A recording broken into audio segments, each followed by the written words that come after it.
মহিলার পাশে বসছে। মহিলার পাশে বসে এরপরে আঙ্গুল দিয়ে খোঁচান শুরু করছে। ওঠ তাড়াতাড়ি ওঠ, ওইটা কম মুসা আলাইহিস সালাম জেনা করে, কন্নাউজুবিল্লাহ। এখন মহিলা এক শেষ পর্যন্ত বিরক্ত হইয়া সে উঠে দাঁড়াইয়ে বলতেছে, ভাইরা আমার, এই কারণ আমাকে 5 লক্ষ টাকা দিয়ে আমাকে ভাড়া করছে। গতকালকে রাত্রে 5 লক্ষ টাকা দিয়ে আসছে আমার বাড়িতে গিয়া, আর বলছে যে আমি যদি মুসা আলাইহিস সালামের বিরুদ্ধে মিথ্যা সাক্ষী দেই, মিথ্যা কথা বলি, অপবাদ দেই, আরও 5 লাখ টাকা আমারে দিবে। এখন আমি তো মুসা আলাইহিস সালামের বিরুদ্ধে এরকম মিথ্যা কথা বলতে পারবো না। এখন আর কারণের অবস্থা কি হইতে পারে বলেন? মুসা আলাইহিস সালাম তো খুব রাগী নবী ছিলেন। হযরতে মুসা আলাইহিস সালাম এত রেগে গেলেন, হযরতে মুসা আলাইহিস সালাম কারুনকে লক্ষ্য করে বলেন, এই মাটি, কারুনেরে ধর, কারুনেরে ধর। আল্লাহর নবীর জবান। মুসা আলাইহিস সালাম তো রাগী নবী ছিলেন, মাটি এমন ধরা ধরছে, প্রতিদিন ডাব দিয়ে আছে। কারুনের ধন সম্পদ যা ছিল সব নিয়া জনমের মতো সে নিচে গারত হচ্ছে। এখন পর্যন্ত, কিয়ামত পর্যন্ত গারত হতেই থাকবে। তো সেই কারুনের বহেরা কারুনের যে সম্পদ ছিল, বিশাল সম্পদ, সেই সম্পদ নিয়ে সে মাটির ভিতরে গারদ হয়ে হচ্ছে। সেই এলাকাটা এখন একটা সমুদ্রের মতো। সেখানে যে পানি, ওই পানিটার ভিতরে মানুষ যদি সাঁতার কাটতে যায় ডুবে না। ওটা একটা গজবের জায়গা, ডুবে না। এই পানির সাথে ওই পানির মিল নেই। সুবহানাল্লাহ বলেন। মিশরে গেলে আপনি দেখে আসতে পারবেন।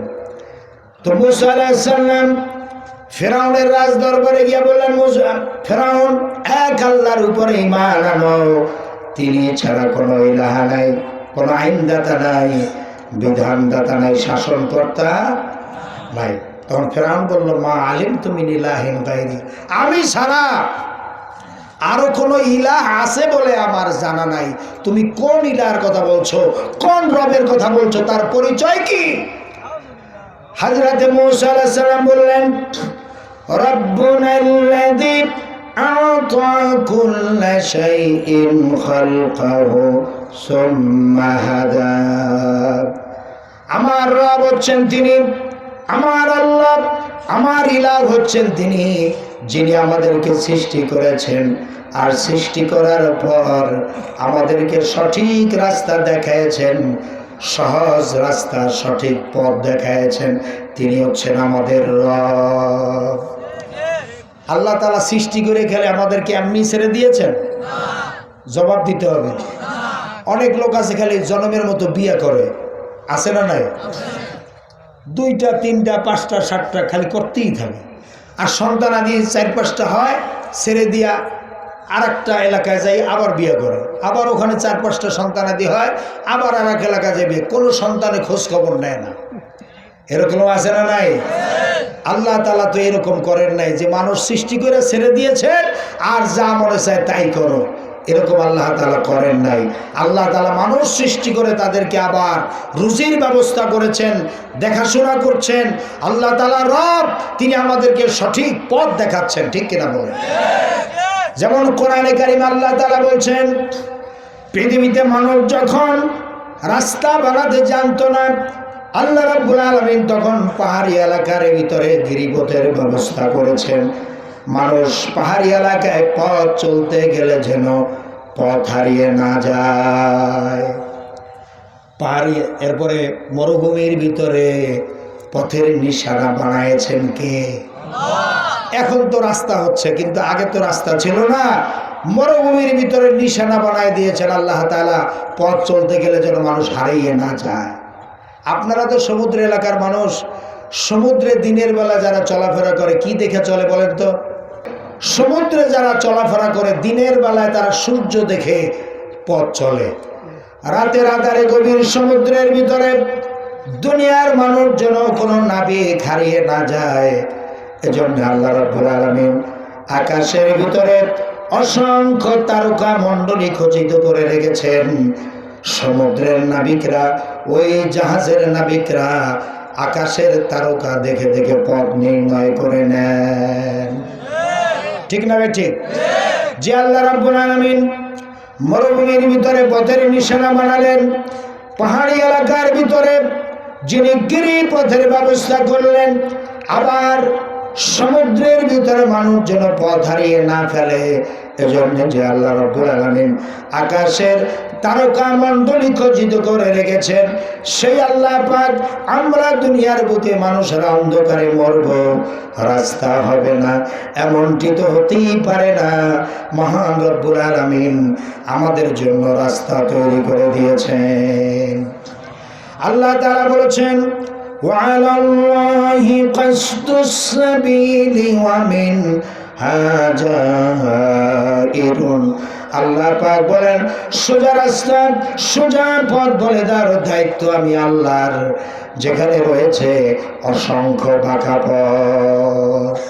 অসংখ্য বাঁকা পথ, যেখানে যে পৃথিবীতে যেখানে কালমার্সের পথ আছে, লেনিনের পথ আছে, মাওসিতুনের পথ আছে, ধর্মনিরপেক্ষবাদীদের পথ আছে, জাতীয়তাবাদীদের পথ আছে, সমাজতন্ত্রীদের পথ আছে, সাম্যবাদীদের পথ আছে, সেখানে সঠিক রাস্তা দেখানোর দায়িত্ব কার? আরো জোরে বলতে হবে, মুসলমানের মতো কার? আল্লাহ তাআলা শুধু সৃষ্টি করেন না, সৃষ্টি করেন, পথ বলে দেন, আমাদেরকে শিক্ষা দেন। সুবহানাল্লাহ বলুন। ফেরাউন বলল, তোমার এই সমস্ত কথা মানি না। ও মুসা, তোমার কাছে কোনো পাওয়ার আছে কিনা? আমি তো বড় খোদা, আনা রব্বুকুমুল আলা, আমি ফেরাউনের একেবারে কাছে গেছিলাম। ফেরাউনকে রাখা হয়েছে গ্লাসের বক্সের ভিতরে, একটা তোষকের মতো বিছানো, ওর উপর একটা সাদা চাদর বিছানো। সেই সাদা চাদরের উপরে ফেরাউনকে শোয়ায় রাখছে, এই বুক থেকে হাঁটু পর্যন্ত একটা সাদা কাপড় দিয়ে ঢেকে রাখছে, হাত দুটো এই বুকের উপরে ফেলানো আছে। আমি একবার ফেরাউনের সেই গ্লাসের বক্সের কাছে গিয়ে দাঁড়াইছি, দাঁড়াইয়া এক নজরে কিছুক্ষণ তাকায় দেখলাম যে ফেরাউন, তুই সেই ফেরাউন যে আল্লাহর সাথে পাল্লা দিয়ে খোদাই দাবি করছিলে, ঠিক না? যে নিজেকে বলেছে আনা রব্বুকুমুল আলা, আমি বড় খোদা। নাউজুবিল্লাহ। মুসা আলাইহিস সালাম বলেন, এই ফেরাউন, তুই খোদা না হুদা? তোর কাছে কিচ্ছু নাই। আমিও ওই ফেরাউনের গ্লাসের বক্সের পাশে দাঁড়াই আমি বলতেছিলাম, এই ফেরাউন, এখন তোর নাকের ডগায় যদি একটা মাছিও পড়ে, সেই মাছিটা তাড়ানোর ক্ষমতাও তো তোর নাই। তো তুই আল্লাহর সাথে পাল্লা দিয়ে খোদাই দাবি করছিলি কোন কারণে? আমি যখন বলতেছিলাম, আমি তো বাংলায় বলছি। ওই আমেরিকা, ফ্রান্স, ইংল্যান্ড, বিভিন্ন দেশ থেকে পর্যটকরা আসছে, তারা অনেকে হাফ প্যান্ট পরা, সাদা চামড়ার লোক। ওরা দূরে তাকাই আমার দিকে তাকাই আছে, মনে করে যে এই লোকটা আবার কয় কি। ওরা তো আর বাংলা বোঝে না। আমি তো ফেরাউনের আচ্ছা মতো গাইছি বাংলায়, ওরা কিছু বোঝে নাই। সুবহানাল্লাহ বলে। মুসা আলাইহিস সালাম বলে, তুই খোদা না হুদা? তোর কাছে তো কিচ্ছু নাই। তো ফেরাউন বলতেছে, মুসা, তাহলে তোমার কাছে কি আছে? মুসা আলাইহিস সালাম বলেন, আমার কাছেও কিছু নাই, তবে আল্লাহ তাআলা আমাকে মুজিজা দিয়েছেন। সুবহানাল্লাহ বলবেন না? ফেরাউন জানতে চাইলো কি মুজিজা। হযরত মুসা আলাইহিস সালাম নিজের ডান হাত, এটা কোনো আবিজাবি কিসসা কাহিনী, গল্প গুজব না, কথাগুলো কোরআনে আছে না নাই? জোরে কোন আছে না নাই? হুবহু কথাটা কোরআনে আছে। মুসা আলাইহিস সালাম নিজের হাত মুষ্টিবদ্ধ করে বাম হাতের বগলের নিচে রাখলেন। কোথায় রাখলেন? বাম হাতের বগলের নিচে রাখলেন। এরপরে বের করলেন। বের করার সঙ্গে সঙ্গে মুসা আলাইহিস সালামের হাতটা এই লাইটের আলোর মতো সাদা হয়ে গেছে, লাইটের আলোর মতো জলমল জলমল করতেছে। ফেরাউন তাকাই দেখতেছে, হঠাৎ করে এই হাতের ভিতর থেকে একটা আলোর ঝলকানি, ওই যে আকাশে যেরকম বিজলি চমকায় ওই রকম একটা আলোর ঝলকানি বেরিয়ে গেল। ফেরাউন সেরকম লাফ দিয়া, ফেরাউনের সাথে মন্ত্রী পরিষদের সদস্য যারা ছিল ওরা লাফাই উঠছে। তো সর্বনাশ, ওরা মনে করছে যে ফেরাউন মুসা আলাইহিস সালাম তো মস্ত বড় জাদুকর। মুসা আলাইহিস সালাম কি জাদুকর ছিলেন? বলো যে মস্ত বড় জাদুকর। এখন আমরা তো মুসার সাথে লড়াই করতে পারবো না, মুসার সাথে লড়াই করার জন্য জাদুকরদেরকে লাগবে। মিশরে তখন হাজার হাজার জাদুকর ছিল। ফেরাউন তাদের সবাইকে দাওয়াত দিয়ে নিয়ে এসেছে যে মুসা আলাইহিস সালামের সাথে তাদের লড়াই করতে হবে। জাদু মন্ত্রভূত করে বাঘ, সাপ, সিংহ তৈরি করে মুসা আলাইহিস সালামকে ভয় দেখাতে হবে। মুসা আলাইহিস সালাম আল্লাহর নবী, তিনি লাঠি নিয়ে দাঁড়ানো ময়দানে। এখন যেখানে মিশরে কায়রোতে ওই যে যেখানে আর্মিদের সেনানিবাস ক্যাম্প, এটা বিশাল এরিয়া নিয়ে, আমার কয়েক হাজার একর জায়গা নিয়ে, মদিনাতুন নসরের কাছে আমি ওখানে দেখেছি আর কি, বিশাল এরিয়া। সেখানে ফেরাউন 10 লক্ষ লোকের সমাগম করেছে। এরপরে মুসা আলাইহিস সালাম তিনি দাঁড়ানো লাঠি নিয়ে, ওদিকে হাজার হাজার জাদুকররা এসে নিয়ে আসছে আবার দড়ি, রশি, আপনারা কি বলেন, রশি বলেন, রশি নিয়ে আসছে। এক একটা রশি ছাড়ে আর সাপ হয়। তবে জাদুকররা একটা কাজ করেছে, মুসা আলাইহিস সালাম লাঠি নিয়ে দাঁড়ানো আর ওরা এক একটা রশি ছাড়ে, এক একটা সাপ হয়। তবে এখানে একটা কথা আছে, তাফসিরের মধ্যে মুফাসসিরগণ লিখেছেন, সেটা হলো সমস্ত জাদুকররা মুসা আলাইহিস সালামকে সম্মান করেছিল। জাদুকররা বলেছিল যে মুসা তুমি আগে দেখাবা না আমরা দেখাবো? সুবহানাল্লাহ বলবেন না?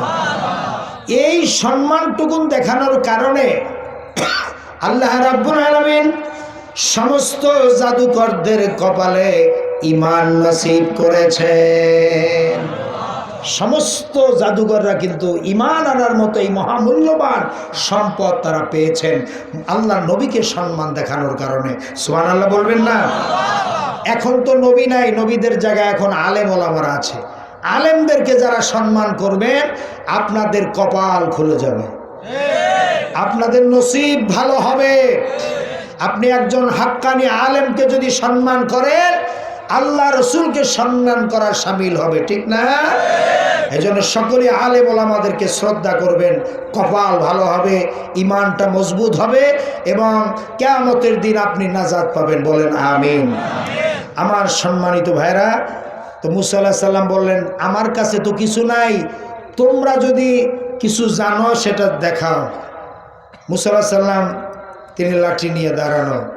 তো জাদুকরেরা যে সাপটা তৈরি করেছিল এগুলি দেখে মুসা আলাইহিস সালাম একটু চমকে উঠলেন, কারণ একসাথে হাজার হাজার অজগর সাপ, তাও আবার ফনা উঁচু করে, মুখ হাঁ করে, ধাঁ ধাঁ করে মুসা আলাইহিস সালামের দিকে যখন আসতেছিল তখন মুসা আলাইহিস সালাম একটু চমকে উঠেছিলেন। কারণ নবী বলেন, অলি বলেন, আর গাউস বলেন, কুতুব বলেন, সাপ দেখলে ভয় কার না লাগে? কথা কর না কেন? সাপ দেখলে ভয় লাগে না? তো মুসা আলাইহিস সালাম তো একটা সাপ, সেটা হাজার হাজার সাপ জাদু মন্ত্রভূত করে সেগুলো তৈরি করা হয়েছে। মুসা আলাইহিস সালাম একটু চমকে উঠলেন। আল্লাহ রাব্বুল আলামিন বলেন, মুসা কোনো ভয় তুমি অন্তরে জায়গা দিও না, তুমি এ কথা মনে করো না একটা প্রতিষ্ঠিত গভর্নমেন্টের বিরুদ্ধে ময়দানে নামাইয়া, ও মুসা তোমাকে একা আমি ছেড়ে দেই নাই, আমি রব্বুল আলামিন তোমার সাথে আছি। কিসের ভয়? কোনো ভয় নাই। মুমিনদের সাথে আছেন কে? আল্লাহ। আরো জোরে বলুন, কে আছে? এজন্য মুমিনদের ভয় পাওয়ার কোনো কারণ নাই। সত্যিকার মুমিন যদি হন তাহলে সাময়িক একটু কষ্ট দিতে পারে, কিন্তু আপনাকে আসলে কিছু করতে, কারণ সত্যিকার মুমিন যারা কখনো বাতিলের সামনে তারা মাথা নত করে না। সাথে যা কর রহা হ্যায় আজল সে তা ইমরোজ, সাথে যা কর রহা হ্যায় আজল সে তা ইমরোজ, চরাগে মুস্তফা ভি সে সারারে বুল হাবিস। সেই আবহমান কাল থেকে শুরু করে মুস্তফা সাল্লাল্লাহু আলাইহি সাল্লামের দিন শিখার সাথে আবু জাহাল আবুল আহাবের অগ্নি স্ফুলঙ্গের টক্কর লেগেই আছে। আল্লাহর দেওয়াই দ্বীনের বাতি টিম টিম করে জ্বলেছে। আর গর্কি টর্নেডো হাজার হাজার মাইল বেগে হ্যারিকেন এসেছে, গর্কি এসেছে, টর্নেডো এসেছে, টাইফুন এসেছে, কিন্তু আল্লাহর দ্বীনের বাতি কেউ নিভাই দিতে, এই বাতি জ্বলতেই থাকবে। এই বাতি নিবানোর ক্ষমতা কারো। আজকের একজন কোরআনের পাখিকে খাঁচার মধ্যে বন্দী করা হয়েছে, কিন্তু শত শত কোরআনের পাখি, হাজার হাজার কোরআনের পাখি আল্লাহ রাব্বুল আলামিন ময়দানে ছেড়ে দিয়েছে। সুতরাং যতই বাধা দেওয়া হবে ততই ইসলামের দাওয়াত, ইসলামী আন্দোলনের দাওয়াত চাঙ্গা হবে। আমার ভাইয়েরা, বাতিলরা কখনো মুমিনের সাথে টিকতে পারে না, ঠিক না ঠিক?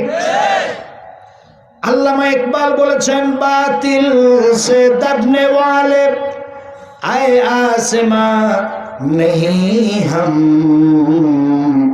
बातिल से दबने वाले आए आसमां नहीं हम, सोबर कर चुका है तो इम्तिहा हमारा।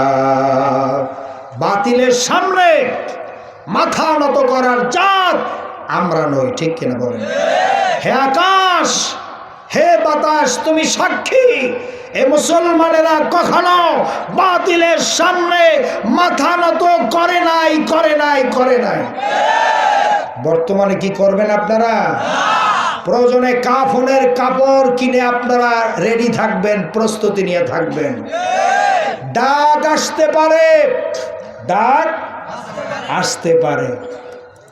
আপনারা যারা আওয়ামী লীগের ভাইরা আছেন, বিএনপির ভাইরা আছেন, জাতীয় পার্টি ফলনা দফনা অমুক তমুক যারা আছেন, সবাইকে বলছি, যারা কালেমায় বিশ্বাস করেন মুসলমান, সকলেই প্রস্তুতি নিয়ে থাকবেন। ডাক যখন আসবে, বাংলার জমিনে কোরআনের রাজ প্রতিষ্ঠার ডাক যখন চলে আসবে, তখন কাফনের কাপড় মাথায় জড়িয়ে আল্লাহর দ্বীনকে, কোরআনের রাজ প্রতিষ্ঠার জন্য কারা কারা ময়দানে আসতে প্রস্তুত থাকবেন আমি দেখতে চাই।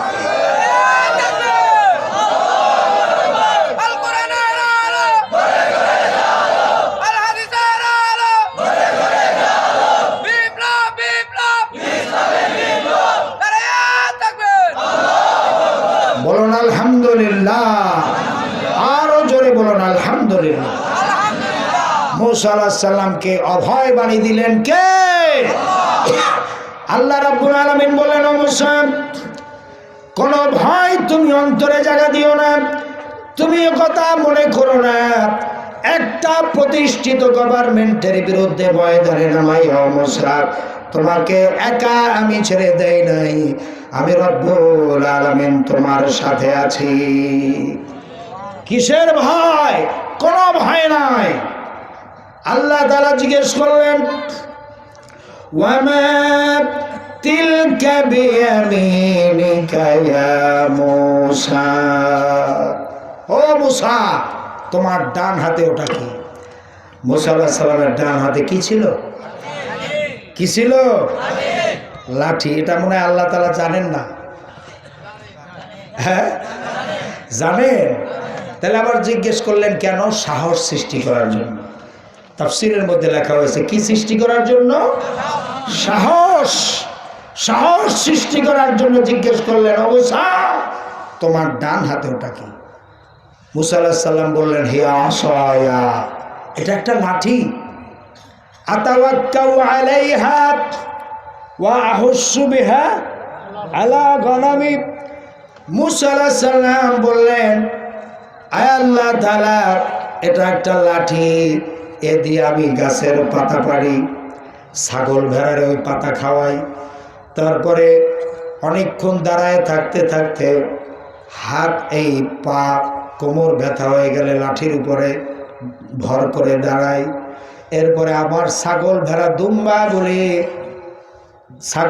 দুম্বাগুলি বন্য প্রাণীরা এসে যাতে হামলা করতে না পারে এজন্য আমি এই লাঠি দিয়া পাহারা দেই। দেখেন আল্লাহ তাআলা জিজ্ঞেস করলেন, মুসা তোমার ডান হাতে কি? জবাব দিলি সারে যেটা একটা লাঠি, এ দিয়ে আমি গাছের পাতা বাড়ি, ছাগল ভেড়ারি খাওয়াই, এর উপরে ভর করে দাঁড়াই, পাহারা দেই। এত কথার দরকার আছে? কিন্তু তাফসীরের মধ্যে লেখা হয়েছে আশিক যখন মাশূকের সাথে কথা বলার সুযোগ পায় তখন মাশূক সে চেষ্টা করে কথাটা যেন অল্পের মধ্যে শেষ। আশিক চেষ্টা করে যে কথা বলার শেষ সময়টা যেন অল্পের মধ্যে শেষ না হয়ে যায়। এখানে আশিক হচ্ছেন হযরতে মূসা আলাইহিস সালাম, আর মাশূক হচ্ছেন আল্লাহ সুবহানাহু ওয়া তাআলা। আল্লাহর সাথে ডাইরেক্ট কথা বলতেছে যাতে কাট অফ হয়ে না যায়, লাইনটা যাতে বিচ্ছিন্ন হয়ে না যায়। এজন্য মূসা আলাইহিস সালাম এই ধরনের বক্তৃতা বিবৃতি প্রদান করতেছিলেন। আল্লাহ রাব্বুল আলামিন বলেন, মূসা তুমি তোমার লাঠির অনেক ফজিলত বর্ণনা করেছ, কিন্তু তোমার লাঠির মধ্যে আরো একটা কুদরত আছে, তুমি জানো না। তুমি তোমার হাতের লাঠিটা জমিনে ছেড়ে দাও, দেখো কি হয়ে যায়। হযরতে মূসা আলাইহিস সালাম হাতের লাঠিটা জমিনে ছাড়লেন, কি হলো? জোরে বলেন। আল্লাহ তাআলা কোরআনে কারিমে বলেন, হিয়া হাইয়াতুন তাসআ, একটা বিরাট অজগর সাপ হলো, সাপ হয়ে হাঁ করেছে। আর ফেরাউনের জাদুকরদের তৈরি করা বাঘ, সাপ, সিংহ, সমস্ত এই জাদুকরদের এই সমস্ত বানানো জিনিসগুলি মূসা আলাইহিস সালামের ওই লাঠি মার্কা সাপের পেটের মধ্যে চলে গেল। মূসা আলাইহিস সালাম ওই লাঠি মার্কা সাপ সব খেয়ে ফেললো। জাদুকররা মনে করলো আমরা যেটা দেখিয়েছি সেটা তো নিশ্চয়ই জাদু, কিন্তু মূসা আলাইহিস সালাম যেটা দেখাইছেন সেটা জাদু হতেই পারে না, কারণ জাদু খেয়ে ফেলে দেয়। সেটা জাদু হয় কি করে? সেটা জাদু না, জাদুর চাইতে বড় কোনো জিনিস হয় জাদুর বাপ না হয় দাদা, এই জাতীয় কিছু একটা হবে, ঠিক না? আমার ভাইয়েরা, সমস্ত জাদুকররা সেজদায় পড়ে গেল। তারা মূসা আলাইহিস সালামের উপর ঈমান আনলো, আল্লাহর উপর ঈমান আনলো। ঈমান আনার মতো সেই বড় একটা সম্পদ আল্লাহ তাআলা তাদেরকে দান করেছিলেন, কিন্তু ফেরাউনের কপালে ঈমান জোটে নাই। এরকম ফেরাউন এখনো আছে না নাই? এত কিছু দেখার পরেও ঈমান আনে না, সোজা হয় না, ঠিক না বে ঠিক? এখনকার ফেরাউনরা আরো বেশি তেজি ফেরাউন, লেস মোড়ে সোজা হইতেই চায় না। আল্লাহ তাআলা কোরআনে কারিমে বলেন, ওয়ালাউ ইয়ারাল্লাযীনা যালামু ইয ইয়ারাউনাল আযাব, আযাব, মুসিবত, দুঃখ, কষ্ট, মহামারী আসার পরেও এগুলো দেখেও যারা সোজা হয় না ওরা হলো জালেম। ওরা কি? আল্লাহর সাথে টেক্কা দেয়, আল্লাহর সাথে পাল্লা দিয়ে খোদাই দাবি করে। কত বড় শয়তান এখনো আছে এই জামানায়। করোনার মতো ছোট্ট একটা ভাইরাস দিয়ে আল্লাহ গোটা পৃথিবীটাকে ঠান্ডা করে দিলেন, ঠিক না বেটি? এত বড় বড় ক্ষমতাধর রাষ্ট্র আমেরিকা, তোমার পারমাণবিক বোমা গেছে কোথায়? ও ভারত, এত ক্ষমতা তোমার কোথায় গেছে? আল্লাহ তাআলার ছোট্ট একটা বাহিনী, করোনার এই সামান্য বাহিনীর সামনে দুনিয়ার মানুষ কুপকাত হয়ে গেছে, ঠিক না বেটি? কিন্তু আমরা বাংলাদেশের এই গরিব মানুষগুলি আমাদেরকে হেফাজতে রেখেছেন কে? আল্লাহ। কারণ আমরা বিশ্বাস করি, ঈমান রাখি কার উপরে? আল্লাহ তাআলা কোরআনে কারিমে বলেন, লা ইলাহা ইল্লা হুয়া ওয়া আলাল্লাহি ফালইয়াতাওয়াক্কালিল মুমিনুন। আল্লাহু আকবার। আল্লাহ ছাড়া কোনো ইলাহা নাই, কোনো আইনদাতা নাই, বিধানদাতা নাই, শাসনকর্তা নাই। যারা প্রকৃত মুমিন তারা কেবলমাত্র এক আল্লাহর উপরে ভরসা করে ঈমান আনে। এজন্য আমরা গরিব মানুষ যারা বাংলাদেশে, অন্যান্য দেশে যেরকম এফেক্ট হয়েছে ওই রকম এফেক্ট যদি বাংলাদেশে হতো, আমার তো মনে হয় 18 কোটি মানুষের ভিতরে অন্তত পক্ষে কম, সে আরো কম হলেও অন্তত 18 লক্ষ মানুষ এ পর্যন্ত মাটির তলে চলে যেত, কবরে চলে যেত। ঠিক না বেঠিক? যে হারে আমেরিকায় মারা গেছে, যে হারে কানাডায় মারা গেছে, যে হারে ইটালিতে মারা গেছে, যে হারে লন্ডনে মারা যাচ্ছে, এমনকি আমাদের প্রতিবেশী ভারত, এই ভারতেও যেভাবে মারা যাচ্ছে, এইরকম যদি বাংলাদেশে এফেক্টেড হতো, অন্তত পক্ষে আমার বিশ্বাস 18 লক্ষ মানুষ এ পর্যন্ত কবরে চলে যেত। কিন্তু হেফাজতের মালিককে আমরা যেভাবে বসি, এই যে মাহফিলে এসে আপনারা গায়ে গায়ে মিশে যেভাবে বসেছেন, আমেরিকানরা যদি দেখে এই দৃশ্য, তাহলে ওরা হার্ট ফেল করবে। এইটা এইভাবে হয় কেমনে? আর ওদের আবার করোনা হয় না, হবে কেন? আমরা বিশ্বাস রাখি, ঈমান রাখি কার উপরে? আমার ভাইয়েরা, হবেও না।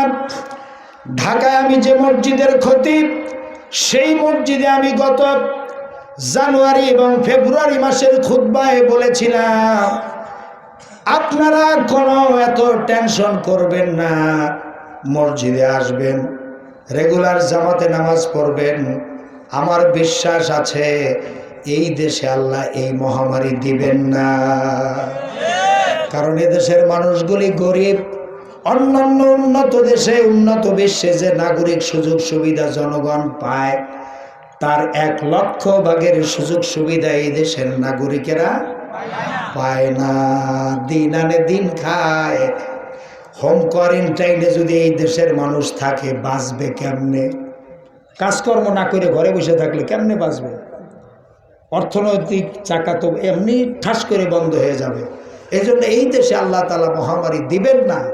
আর এদেশের আকাশে বাতাসে সব সময় কোরআনের আওয়াজ ভাসতে থাকে, যেটা বিশ্বের পৃথিবীর কোন রাষ্ট্রে এই দৃশ্য আপনি দেখতে পাবেন না। এমনকি খোদ সৌদি আরবিয়াও নাই। ঠিক কিনা বলেন? এই যে শীতের দিন আসলে বাংলাদেশের প্রতিটা অঞ্চলে, পাড়ায় পাড়ায়, মহল্লায় মহল্লায়, ইউনিয়নে, থানায়, জেলায়, সব জায়গায় কোরআনের মাহফিল হচ্ছে। এদেশের আকাশে বাতাসে শুধু কোরআনের আওয়াজ বেশি বেড়াচ্ছে। এই দেশে বড় ধরনের কোনো মহামারী, কোনো দুর্যোগ আসবে না ইনশাআল্লাহ। সকলে বলেন ইনশাআল্লাহ, বলেন মাশাআল্লাহ। আমার সাথে একটা দোয়া পড়ুন, আপনাদেরকে নিয়ে দোয়াটা পড়বো। আল্লাহুম্মা ইন্নী আউযু বিকা মিনাল বারাসে ওয়াল জুনুনে ওয়াল জুজামে ওয়া সাইয়্যিল আসকাম। আবারও বলেন আল্লাহুম্মা ইন্নী আউযু বিকা মিনাল বারাসে ওয়াল জুনুনে ওয়াল জুজামে ওয়া সাইয়্যিল আসকাম। আবারও বলেন আল্লাহুম্মা ইন্নী আউযু বিকা মিনাল বারাসে ওয়াল জুনুনে ওয়াল জুজামে ওয়া সাইয়্যিল আসকাম। বিসমিল্লাহিল্লাযী লা ইয়াদুররু মাআ ইসমিহি শাইউন ফিল আরদে ওয়ালা ফিস সামা ওয়া হুয়াস সামিউল আলিম। এই দোয়াগুলো পড়বেন। প্রত্যেকে আয়াতুল কুরসি মুখস্থ করে 5 ওয়াক্ত নামাজের পরে আয়াতুল কুরসি পড়ে ফু দিবেন। এবং প্রতিদিন ফজরের নামাজের পর সূরা ইখলাস, সূরা ফালাক, সূরা নাস পড়ে হাতে ফু দেবেন।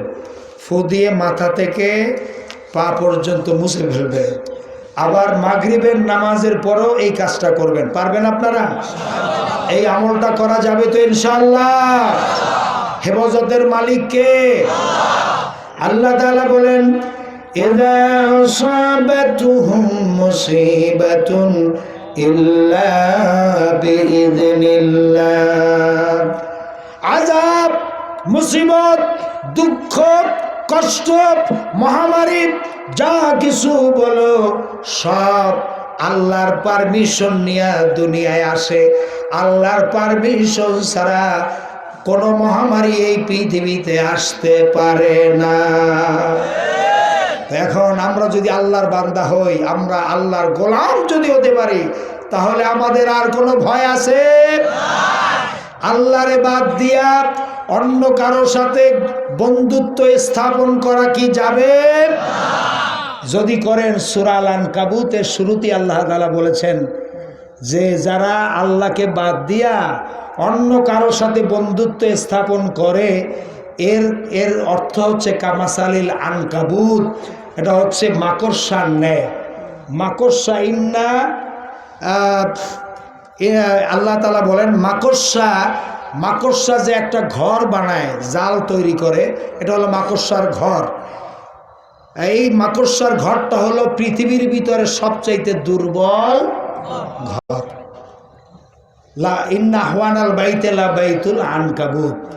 মাকড়সার ঘরটা হলো পৃথিবীর ভিতরে সবচাইতে কি ঘর? দুর্বল ঘর। সুতরাং আল্লাহকে বাদ দিয়া অন্য কারোর সাথে বন্ধুত্ব স্থাপন করার অর্থই হলো একটা ব্যর্থ জিনিস, একটা নাথিং জিনিস, ওর চার পয়সার কোনো মূল্য। বন্ধুত্ব হবে কার সাথে? আল্লাহর সাথে যদি বন্ধুত্ব হয়, দুনিয়ায় কোনো ভয় নাই, আখিরাতেও কোনো ভয় নাই।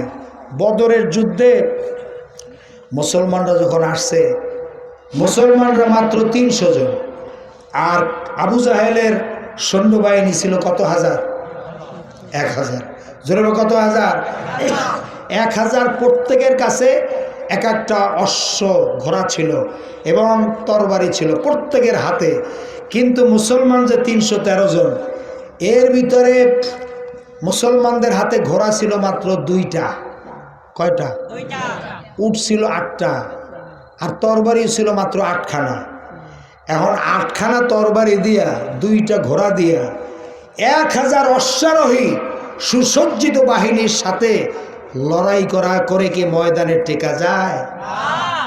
যারা জবাব দেয় না এরা মনে হয় পারবে।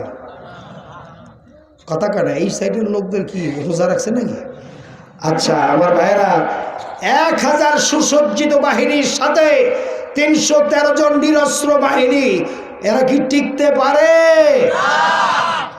কিন্তু বদরের যুদ্ধে আল্লাহ তাআলা ফেরেশতা পাঠাইয়া মুসলমানদেরকে সাহায্য করেছিলেন কিনা? যেই বদরের যুদ্ধে আবু জাহেলের মতো এত বড় নেতা, তারে 2টা ছোট্ট বাচ্চা এরা দুনিয়া থেকে বিদায় করে দিয়েছে। আব্দুর রহমান ইবনে আউফের কাছে এসে বলে, মাস এবং মুআওয়াজ বলতেছে, চাচা যান, শুনেছি বিশ্ব নবীকে, আল্লাহ রসুলকে সবচাইতে বেশি কষ্ট দিয়েছে আবু জাহাল, সে কোথায়? তারা একটু দেখতে চাই। হযরত আব্দুর রহমান ইবনে আউফ একটু বিরক্ত হলেন যে এই যুদ্ধের ময়দানে ছোট ছোট বাচ্চারা আসছে কেন? তো এরা তো আসছিল আল্লাহ রসুলের কাছে পারমিশন নিয়েই আসছে। আল্লাহ রসুলের কাছে কি বলে, হুজুর আমরা যুদ্ধে যাব। তখন আল্লাহ রসুল বলে, না তোমরা বাচ্চা মানুষ, তোমরা এই যুদ্ধে যাওয়ার দরকার নেই। এখন বলতেছে, না হুজুর আমরা যাবই। আল্লাহ রসুল এতই বলতেছেন যে না যাওয়ার দরকার নেই, ওরা ততই আগ্রহ প্রকাশ করছে যে না যাবই আমরা। আল্লাহ রসুল বল, ঠিক আছে তোমরা 2 ভাই কুস্তি লড়াই করো, দেখি কে জিতে, তাকে নিয়ে যাব। মাছ ছিল বড়, মুআওয়াজ ছিল ছোট। এখন ছোট ভাই মাঝের কানে কানে বলতেছে, ভাই তুমি তো এক ধাক্কা দিয়েই আমার ফেলে দিবা, আমি জানি তুমি আমাকে এক ধাক্কা দিয়েই ফেলে দেবা, তোমাকে নিচে ফেলানোর ক্ষমতা আমার নাই, কিন্তু আমিও যাতে যেতে পারি যুদ্ধের ময়দানে, এজন্যে আমি যখন তোমাকে ধাক্কা দিতে যাব তুমি এমনিতেই শুয়ে পড়ো। অর্থাৎ আল্লাহ রসুল যাতে বুঝেন যে আমাদের সমানা শক্তি, অর্থাৎ তুমি আমার একবার ফালাবা, আমিও যেন তোমারে ফালাইতে পারি নিচে। সুবহানাল্লাহ বলবেন না? আল্লাহ রসুল ওদের এই কৌশল বুঝতে পারলেন এবং উভয়কে আল্লাহর নবী যুদ্ধে যাওয়ার অনুমতি দিয়ে দিলেন। জোরে বলেন সুবহানাল্লাহ। এই মাআজ এবং মুআওয়াজ এরা বলছে চাচা যান, আব্দুর রহমান ইবনে আউফের কাছে গিয়া বলছেন চাচা যান, আবু জাহাল নাকি আল্লাহ রসুলকে বেশি কষ্ট দিয়েছে। সে আবু জাহাল কোথায়? আবু জাহাল কোথায়? আব্দুর রহমান ইবনে আউফ তিনি আঙ্গুল দিয়ে ইশারা করে দেখাইলেন, ওই যে সাদা ঘোড়ার উপরে যে একটা লোক বসা দেখো দাড়িওয়ালা, ওই লোকটাই হলো আবু জাহাল। আবু জাহালের কিন্তু লম্বা লম্বা দাড়ি ছিল। তো মাআজ এবং মুআওয়াজ দুই ভাই গেছে দুইখানা তরবারি নিয়ে। এক ভাই গিয়া মাআজ সে ওই ঘোড়ার পায়ের উপরে কোপ দিয়েছে। ঘোড়া যখন কাত হয়ে গেছে তখন মুআওয়াজ আর একটা কোপ মারছে আবু জাহালের এই ঘাড়ের উপরে। এরপরে আবু জাহাল আবার মাআজের হাতের উপরে আর একটা কোপ মারার কারণে মাআজের হাত চামড়ার সাথে সামান্য লেগেছিল, ঝুলতেছিল। যুদ্ধ করতে গিয়া দেখে যে ডিস্টার্ব হচ্ছে। মাআজ সে নিজের এই ঝোলা হাতটা নিজের পায়ের নিচে রেখে আল্লাহু আকবার বলে একটা ঝটকা, একটা টান মারলো, ছিঁড়ে পড়ে গেল। এরপরে এই বাম হাতের তরবারি দিয়ে আবু জাহেলের ঘাড়ের উপরে এমন তরবারি চালাইছে, আবু জাহেল সিটকে তরবারি সেই ঘোড়ার পিঠ থেকে পড়ে গেছে। সুবহানাল্লাহ। এরপরে কোন রকম জীবনটা ছিল, টিপ টিপ টিপ টিপ করে জীবনটা ছিল। একজন সাহাবী বলে, ইয়া রাসূলুল্লাহ দেখে আসি যুদ্ধের পরে আবু জাহেলের কি অবস্থা, একটু দেখে আসি। তো গিয়ে দেখে আবু জাহেলের জীবন তখনও আছে, টিপ টিপ করে আছে। তখন ওই সাহাবী আবু জাহেলের বুকের উপরে যাইয়া পা দিয়া চেপে ধরে বলে, কি আবু জাহাল এখন কেমন মনে হচ্ছে? তখন বলতেছে যে শোনো, আমি তো মক্কার নেতা ছিলাম, আমাকে তোমরা তো আর বাঁচাই রাখবা না, এটা বুঝতে পারছি।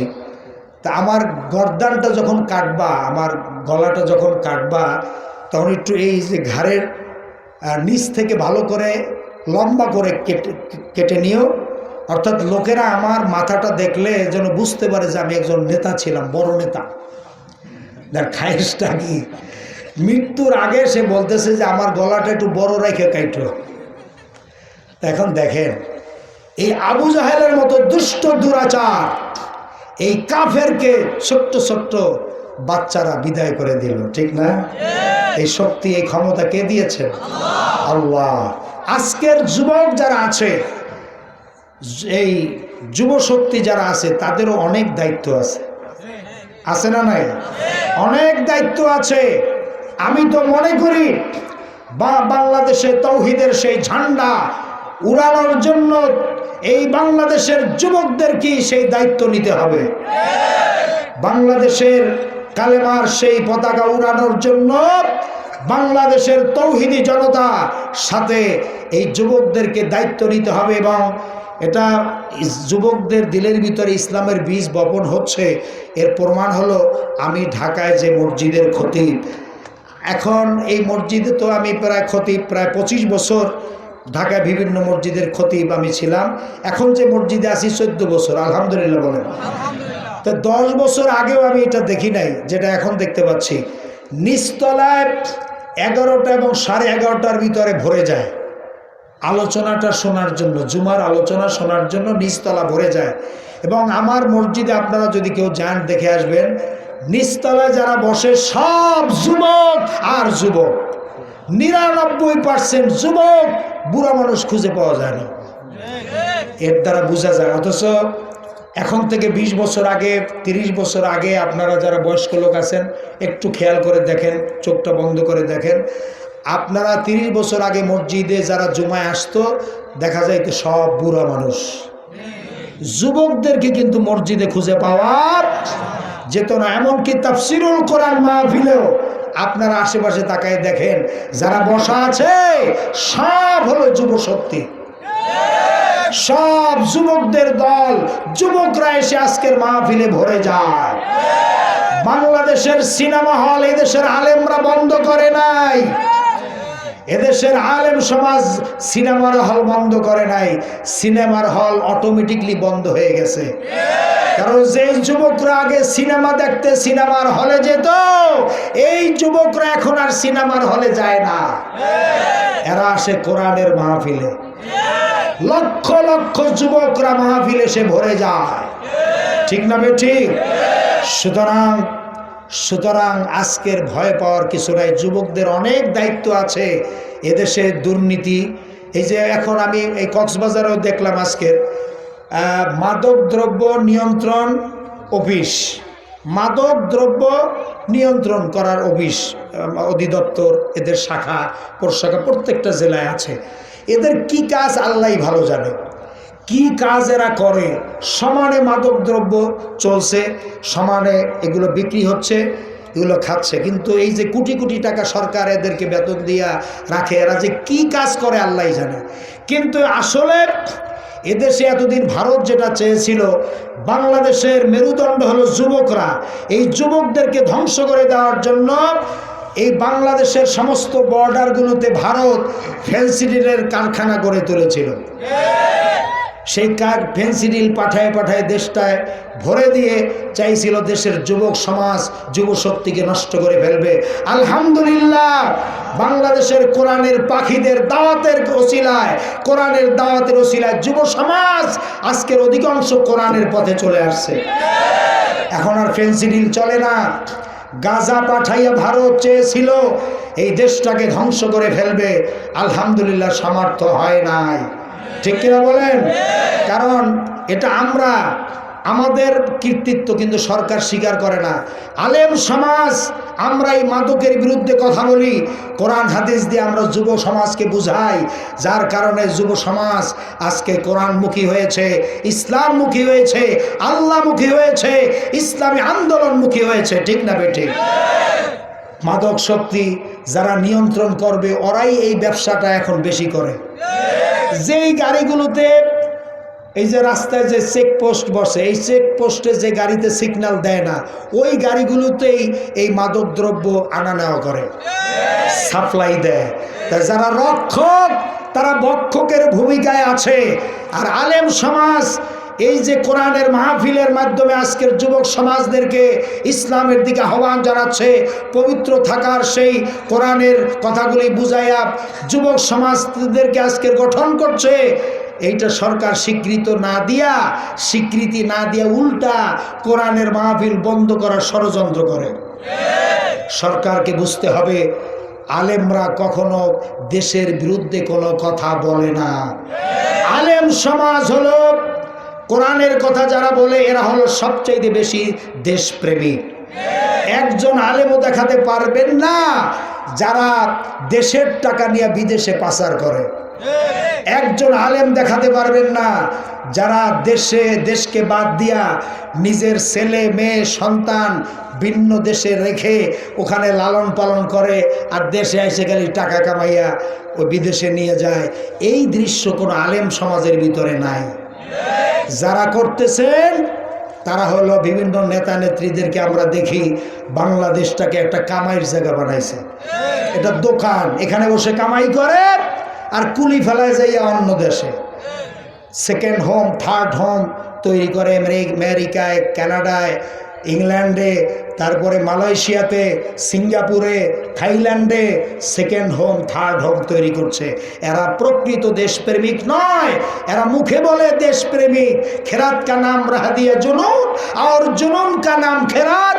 পাগলপনার নাম হয়েছে বুদ্ধিপনা, আর বুদ্ধিপনার নাম হয়েছে এখন পাগলপনা।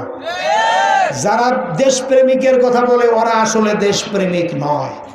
আমরা দেশকে ভালোবাসি, এই দেশের স্বাধীনতা সার্বভৌমত্ব রক্ষার জন্য যদি জীবন দিতে হয় আমরাই দেব ইনশাআল্লাহ। যেহেতু এই দেশ আমাদের, আমরা এখানে জন্মগ্রহণ করেছি, এই দেশেই আমরা বেঁচে থাকবো, এই দেশেই আমাদের কবর হবে, ঠিক না বেঠিক? জোরে বলেন ঠিক না বেঠিক? সুতরাং যুব সমাজকে আগায় আসতে হবে, দুর্নীতির বিরুদ্ধে লড়াই করতে হবে যুবকদেরকে। কিসের বিরুদ্ধে? দুর্নীতি আজকের ছেয়ে গেছে, সারা দেশ দুর্নীতিতে ভরপুর হয়ে গেছে। ব্যাংকগুলি খালি হয়ে যাচ্ছে। আজকের এক একজন এই দুষ্ট লোক, এরা ব্যাংক থেকে শত শত হাজার হাজার কোটি টাকা উত্তোলন করে এরা বিদেশে পাচার করতেছে।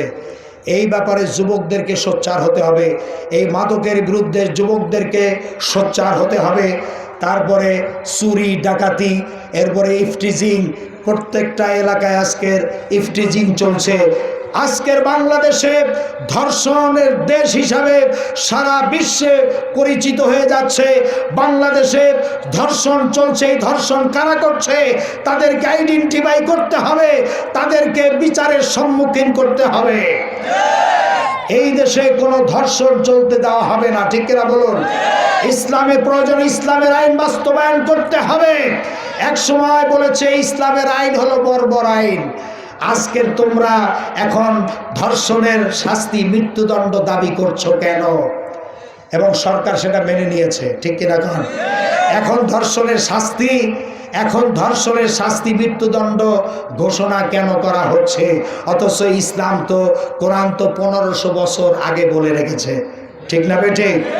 কোরআন 1500 বছর আগে বলেছে যারা দর্শন করবে ওদেরকে মাটির ভিতরে কোমর পর্যন্ত গেড়ে, যদি কোনো বিবাহিত লোক ধর্ষণ করে, জেনা করে, তার শাস্তি হলো কোমর পর্যন্ত মাটির মধ্যে গেড়ে পাথর মেরে তাকে উড়াইয়া দাও। এই আইন কার? এরকম একটা বিচার যদি বাংলাদেশে হতো, এই যে ধর্ষণের পর ধর্ষণ হচ্ছে, কয়েকদিন আগেও আপনারা জানেন ঢাকায় একটা মেয়েকে দিহান নামক একটা ছেলে ধর্ষণ করে এরপরে তাকে হত্যা করেছে। একটা বিচার যদি সরকার করত কোরআনের আইন অনুযায়ী, আমার তো মনে হয় প্রকাশ্যে এই বিচার যদি কেউ দেখতো, অন্তত 14 জগ পানি একসাথে খাইত, আর ধর্ষণের নাম জীবনে মুখে উচ্চারণ করত না। আজকের সেই আল্লাহর আইন ভালো লাগে না। এবং অবিবাহিত কেউ যদি জেনা করে, ধর্ষণ করে, তার শাস্তি হলো তাকে 100 ব্যত্রাঘাত করতে হবে। 80টা ব্যাত খাওয়ার পরে যদি মরেও যায়, ইসলামের বিধান হলো বাকি 20টা ব্যাত তার কবরের উপরে মারো। 20টা কিসের উপরে মারো? কবরের উপরে আরো 20টা ব্যাত মারো। এটা হলো ইসলামের আইন। আল্লাহ তাআলা কোরআন শরীফকে মনে রাখতে হবে, আল্লাহ তাআলা কোরআন শরীফকে কিন্তু তাবিজের কিতাব হিসাবে নাজিল করেন নাই। আল্লাহ তাআলা কোরআন শরীফকে মরা লাশের পাশে বসে থেকে মরা লাশকে শোনানোর জন্য কোরআন নাজিল করেন। আমরা তো আল্লাহর হুকুমের খেলাপ করছি। প্রত্যেকটা বাড়িতে দেখবেন যখন কোনো বাড়িতে কোনো লোক মারা যায়, ওই তাকের উপর থেকে কোরআন শরীফ নামাইয়া জুজদান থেকে বের করে এরপর মরা লাশের পাশে জুলে জুলে পড়ে পড়ে শোনায়। কোন সূরা? জোরে বলতে হবে, কোন সূরা? কি পড়ে? আপনারা আমার সাথে পড়েন, ইয়াসিন ওয়াল কুরআনিল হাকীম ইন্নাকা লামিনাল মুরসালিন আলা সিরাতিম মুস্তাকিম। আল্লাহু আকবার। ইয়াসিন মানে হে নবী, ওয়াল কুরআনিল হাকীম, কোরআন হলো একটা বিজ্ঞানময় কিতাব। এখন আপনি বলেন মরা লাশ ও বিজ্ঞানীরা করবে কি? কোনো মরা লাশ কি কোনো বিজ্ঞানে আবিষ্কার করতে পারছে কিছু? এই ঘড়িটা আবিষ্কার করছে মুসলমানরা না বেঈমানরা? কথা বলেন। মুসলমান আবিষ্কার করেছে এই ঘড়ি। এই যে আপনারা আমার চোখে চশমা দেখতে পাচ্ছেন, এই চশমা আবিষ্কার কার? মুসলমানের না বেঈমানদের? মুসলমানদের। এই যে সমুদ্রে যে জাহাজ চলে, রাডার, এই রাডার আবিষ্কার করেছে কারা? মুসলমানরা। আল্লাহ তাআলা বলছেন ওয়াতিলকা আয়াতিল কিতাবিল হাকিম, that's are the verses of the Quran, all of science. কোরআনের প্রত্যেকটা আয়াত হলো বিজ্ঞান। এটা কার কথা? আল্লাহ তাআলা সূরা ইয়াসিনের শুরুতেই বলেছেন ওয়াল কুরআনিল হাকিম, কোরআন হলো একটা বিজ্ঞানময় কিতাব। এই বিজ্ঞান দিয়ে মরা লাশ কি করবে বলেন? আপনি মরা লাশের যে শোনাচ্ছেন, আল্লাহ তাআলা সূরা ইয়াসিনে বলেছেন লিইউনযিরা মান কানা হাইয়ান। এখানে আলেম সমাজ আছে, আমি জিজ্ঞেস করতে চাই হাইয়ুন শব্দের অর্থ কি? জীবিত। দেখেন আলেমরা থাকলে উপকার আছে না নাই? অনেকেই হয়তো এই জবাবটা দিতে পারতেন না। আলেম সমাজ এই পৃথিবীতে থাকার দরকার আছে না নাই?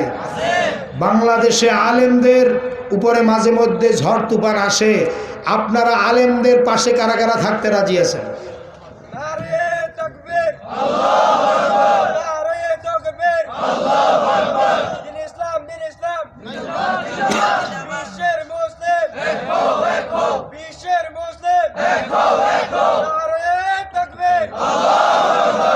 বলেন আলহামদুলিল্লাহ।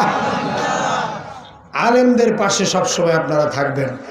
এখন আল্লাহ তাআলা বলছেন লিইউনযিরা মান কানা হাইয়ান, আমি কোরআন নাজিল করেছি জীবিত মানুষের জন্যে।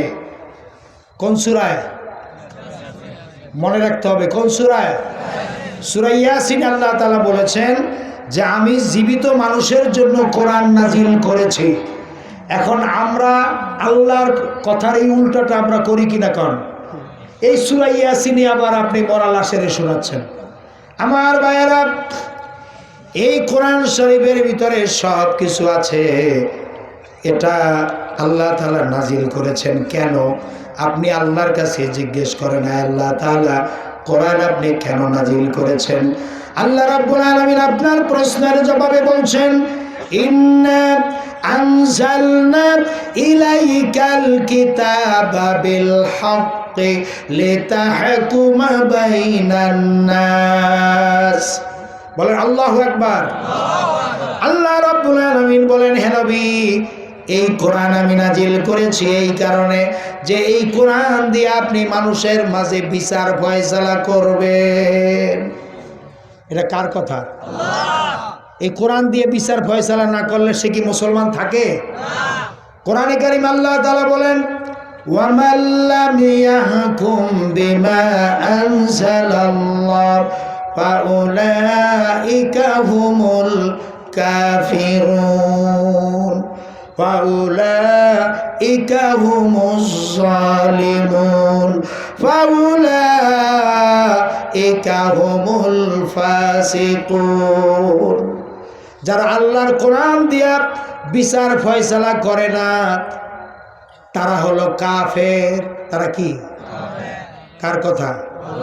অন্য আয়াতে আল্লাহ বলেন তারা হলো জালেম। আরেকটা আয়াতে আল্লাহ তাআলা বলেন তারা হলো ফাসিক। মানে আপনারা বলেন এই কথাগুলো কি আমার সাথে কেউ রাগ করে? যদি কেউ রাগ করে এটা কি ঠিক হবে? আমি আল্লাহর কোরআনের কথা শোনাচ্ছি। আল্লাহ তাআলা বলছেন যারা আল্লাহর কোরআন দিয়া বিচার ফয়সালা করে না সে নিজে যতই মুসলমান দাবি করুক আসলে সে মুসলমান নয়, সে হলো কাফের, সে হলো জালেম, সে হলো ফাসিক। কার কথা? এখন আমাদের দেশে দেখেন 92% মুসলমান। এই দেশের জজ court, high court, supreme court, secretariat, parliament সর্বত্র আইন চলে কার? আল্লাহর না মানুষের? ইংরেজদের পচা বস্তা ভরা মানুষের তৈরি করা আইন চলে, ঠিক না বেঠিক? এখন আপনারা কি চান মুসলমান হিসাবে যে আমাদের এই 92% মুসলমানের দেশে এই মানুষের তৈরি করা আইন চলুক? এটা কি আপনারা চান? আল্লাহর আইন চালু হলে অমুসলিম যারা আছে 8% তাদের কোনো ক্ষতি হবে? বরং এখন তারা যে সুযোগ সুবিধা পায়, ইসলামের আইন, কোরআনের আইন চালু হলে হিন্দু, বৌদ্ধ, খ্রিস্টান এবং নাস্তিক, মোরতাদ যারা আছে সবাই এখন যে সুযোগ সুবিধা পায় তার চাইতে বেশি পাবে না কম পাবে? এজন্য কোরআনের আইন চালু হলে সবার জন্য শান্তি বিরাজ করবে। শুধু মুসলমানরা এর দ্বারা উপকৃত হবে তা নয়, আল্লাহ রসুলের সেই সমাজে, রাষ্ট্রে অমুসলিমও ছিল কিনা বলেন? তারা কোনো কমপ্লেন করতে পেরেছে? পারে নাই, এখনো পারবে না। সুতরাং আপনারা এখানে যারা আছেন সচেতন মুসলমান, আপনাদের সকলের কাছে আমার প্রশ্ন, সেই প্রশ্নের জবাব আপনারা দিবেন। বাংলাদেশের জজ court, high court, supreme court, secretariat, parliament সর্বত্র আল্লাহর কোরআন দিয়া পরিচালিত হোক, এটা কি আপনারা চান? কারা কারা চান? মুসলমানের মতো হাত জায়গায় আল্লাহকে দেখান।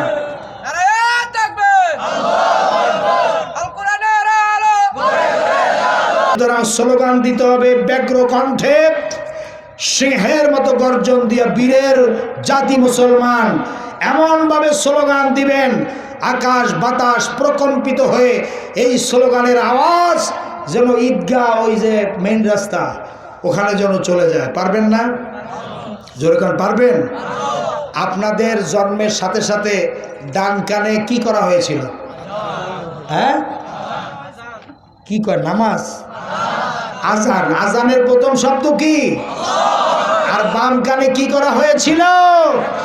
ইকামতের প্রথম শব্দ কি? আল্লাহু আকবার। অর্থ কি? আল্লাহ মহান, আল্লাহর চাইতে বড় আর কেউ। আবার দেখেন, মানুষ মারা যাওয়ার পর লাশ সামনে রেখে একটা নামাজ আমরা পড়ি, ওই নামাজের নাম কি? জানাজার নামাজে এই স্লোগান আছে না নাই? ইমাম সাহেব 4 বার এই স্লোগানটা দেন, আল্লাহু আকবার, আল্লাহু আকবার, আল্লাহু আকবার, আল্লাহু আকবার। এই স্লোগান আছে না নাই? এরপরে সালামের মাধ্যমে লাশকে বিদায় করে দেওয়া হয়। ও লাশ, তোমার জন্মের সাথে সাথে তোমার কানে কানে স্লোগান দেওয়া হয়েছিল আল্লাহর স্লোগান, আল্লাহু আকবার স্লোগান দেওয়া হয়েছিল। আবার মৃত্যুর পরে এই স্লোগান নিয়েই তোমাকে কবরে যেতে হবে। এই কবর থেকে দুনিয়ায় ফিরে আসার আর কোনো সুযোগ নাই। এখন এই স্লোগানের সাথে আমাদের থাকতে হবে কি হবে না? হবে। আপনারা এই স্লোগানের সাথে থাকতে রাজি আছেন? আপনাদেরকে নিয়ে আমি স্লোগানটা দিতে চাই। জীবনে এত জোরে স্লোগান দেন নাই। নির্বাচন আসলে তো আমরা স্লোগান দেই, নৌকা নৌকা, ধানের শীষ ধানের শীষ, লাঙ্গল লাঙ্গল, দাড়িপাল্লা, মোমবাতি, আগরবাতি, কত কিছু, ঠিক কিনা বলেন? গরুর গাড়ি, গরুর গাড়ি, আপেল মার্কা, কত স্লোগান দেন। তাতে কোনো সওয়াব আছে? কোনো সওয়াব আছে? কিন্তু আল্লাহর শিখানো এই স্লোগানে সওয়াব আছে না নাই?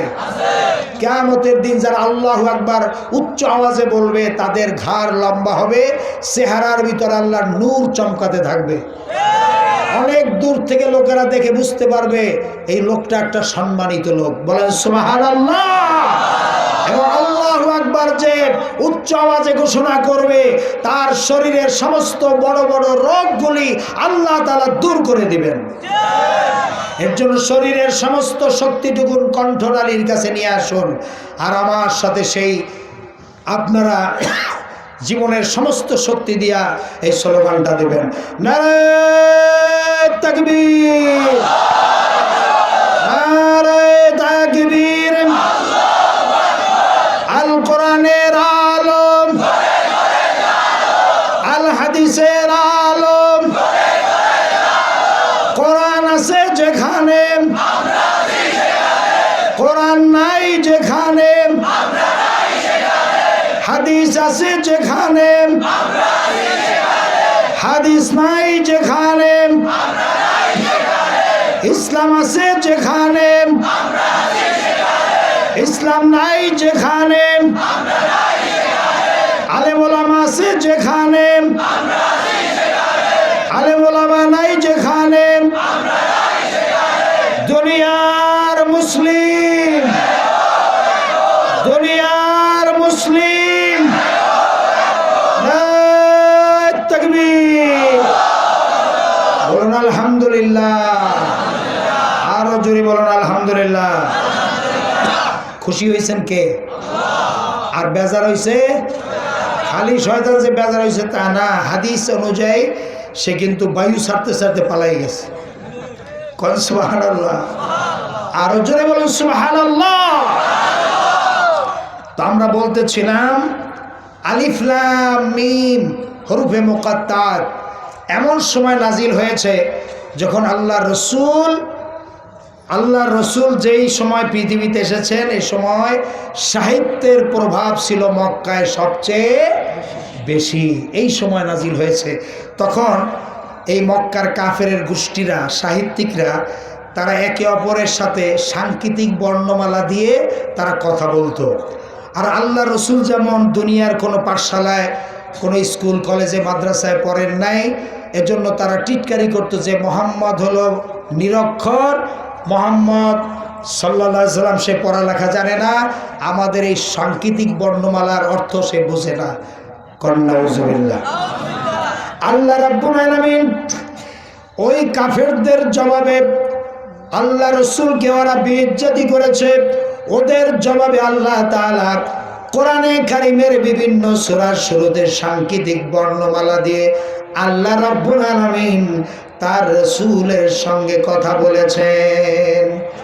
আলিফ লাম মিম, আলিফ লাম রা, তারপরে হা মিম আইন সিন কফ তাহা ইয়াসিন নুন কফ।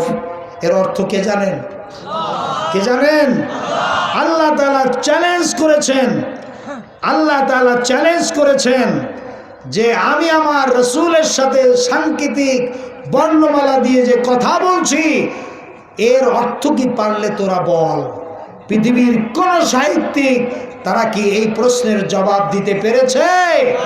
জোরে বলুন, পেরেছে? পারে নাই। ভবিষ্যতে মনে হয় পারবে। কথা কন না কেন? ভবিষ্যতে পারবে? পারবে না। কোরআন হলো এমন একটা অথেন্টিক কিতাব, কোরআনের সাথে চ্যালেঞ্জ করার ক্ষমতা পৃথিবীর কারো। আল্লাহ রাব্বুল আলামিন চ্যালেঞ্জ করেছেন, ইন কুনতুম ফি রাইবিম মিম্মা নাযালনা আলা আবদিনা ফাতু বিসূরাতিন মিন মিসলি ওয়াদউ শুহাদাআকুম মিন দুনিল্লাহি ইন কুনতুম সাদিকিন। আল্লাহু আকবার। আল্লাহ রাব্বুল আলামিন বলেন, আমি আমার রাসূল, আমার বান্দা মুহাম্মদ সাল্লাল্লাহু আলাইহি সাল্লামের উপরে যে কিতাব নাজিল করেছি, এর ভিতরে যদি তোমাদের সন্দেহ হয়, এই কোরআন নিয়ে যদি তোমাদের